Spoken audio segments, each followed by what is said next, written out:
We believe that shadow banking has a long history, even it's longer or even earlier than the official banking established. As we know that when the people began to have the financial activities in the world, in the history, shadow banking already existed. That's why that in China also we have such a big problems. We call it this is a troublesome issue in China's economic development. And the shadow banking has a very active activities and a very well-organized organizations and institutions all over the country. So that's why it occupied many positions in the country, also in the current experiencing. So in this way that we have found this shadow banking has made a great shadow on the health economic development. So that's why it has caused many crises and risks in the banking and the financial security in China.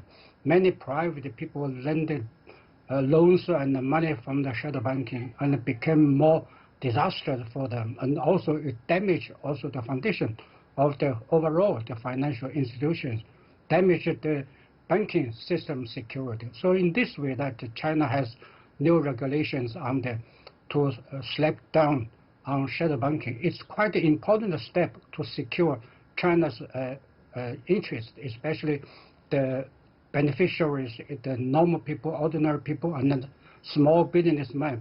Their core interests should be well protected. That's why that Chinese authorities has issued a very tough law to control, to monitor the shadow banking activities. Mr. Liu, how do regulations on shadow banking differ in China to other countries? As we know, in the whole world, the shadow banking is also a headache for all governments all over the world. As we know that in the past 20 years, the EU community, even the German Chancellor Merkel and also some French leader called G20 to establish a very tough regulations on the shadow banking, because the total volume of the shadow banking in the world always reached about $100 trillion US. This is really a big volume for all this economy security in the world.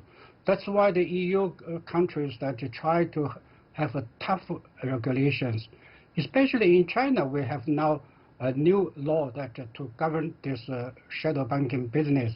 We have some differences, for instance, how to identify or clarify this shadow banking activities in China. This is some different as we have in with the European countries. In China also, we include all this the hedge fundings and the private equity and also private financial companies. That's also the private lenders that they are becoming this shadow banking inclusive. So in this way, this is quite a narrow scope compared with the other countries. But in Europe, in America, they have a very large inclusiveness and also covering of the shadow banking business in their own country, especially in Germany and in Europe. They covered almost the private lending also in this shadow banking business. So in this way, both sides should learn from each other, especially China's regulations have learned quite a lot from the laws that we had from the European countries.